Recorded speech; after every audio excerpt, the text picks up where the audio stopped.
You've been coming here for 4 weeks, and you've yet to tell me a thing. It's now or never. This off the record, right? Yes. So he's been coming here for 4 weeks, he said. We don't know what this is. Is he meeting with a psychologist? Is he meeting with an attorney? But it's been 4 weeks, and he said, this is off the record, right? Junior Ash asked, off the record, does that mean it's a lawyer thingy? I'm not a lawyer person. Good question. So off the record, typically we're doing that when we're like talking not just in a legal capacity, but to someone who has an obligation. Otherwise, like even if you're talking to newsy people, right? So you can say as your ethical obligation, I'm going to say something to you. It's off the record though. So, please don't say it.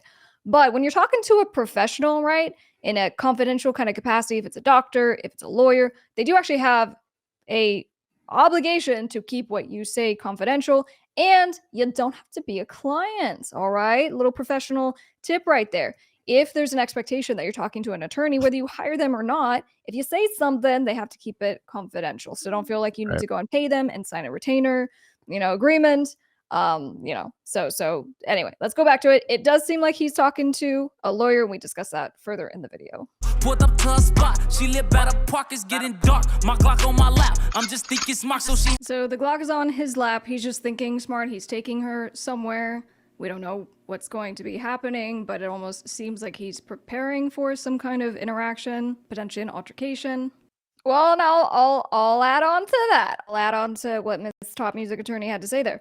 Yeah, I mean, if you have a weapon, it's in your lap, conceivably, loaded, and you're going to some place, right? You got to be careful because obviously we have all kinds of gun rules, right? Concealed weapons. Can you have it in general? Did you register the weapon? But then also if something then happens, right? And you have a deadly weapon with you, that can enhance the penalty that comes as a result significantly. Okay, so if you have a gun and you're not basically setting yourself up to be like, I was defending myself, which is something we get into a lot in these videos, right? So it's, what was the intent? If you did shoot someone, did you shoot to kill them? And if you did kill them and you didn't intend to shoot them, was it in self-defense? Because if it was, now you have kind of justification. As she walk out, she stop in the trash. She get the stepping back, then I hit smack. This big goofy nigga, he pulling her tracks. I wanna help, but this ain't my hope. You know how it go. Don't I want to help. Let's talk about this because I don't think I touch on it in the video. So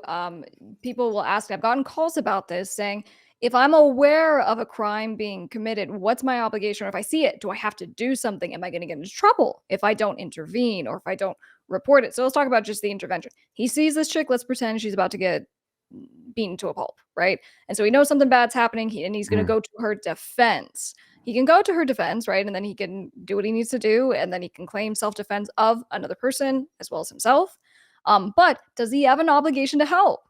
We can say maybe he's a shitty boyfriend, side piece, whatever he is. Right. He doesn't intervene, but in most states, it's called a Good Samaritan law. In most states, you don't have a Good Samaritan law that says you got to intervene. Like in Seinfeld, the final episode of Seinfeld, where they're watching the crime getting committed, and then they have to go spend time in jail altogether. Right, exactly. You see someone drowning.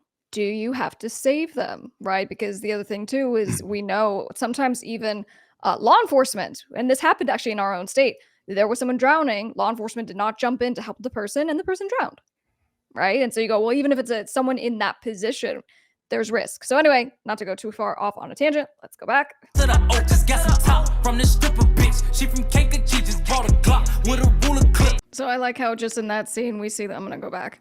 We see the attorney, she's now let down her hair, and she seems to be dancing and vibing with her client, which is great. Look, you want to vibe with your client?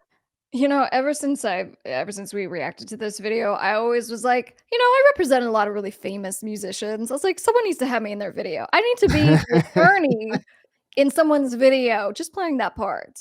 Yeah, no, that's my feel good when it comes to like a really solid kind of hip hop beat, and then you have some high, whether it's like a bell or a piano. That little combo is just my favorite. You hear it a lot in my music and how that Orko produces our stuff. So in any case, if you want to watch the whole thing, we'll be sure to link it down in the description.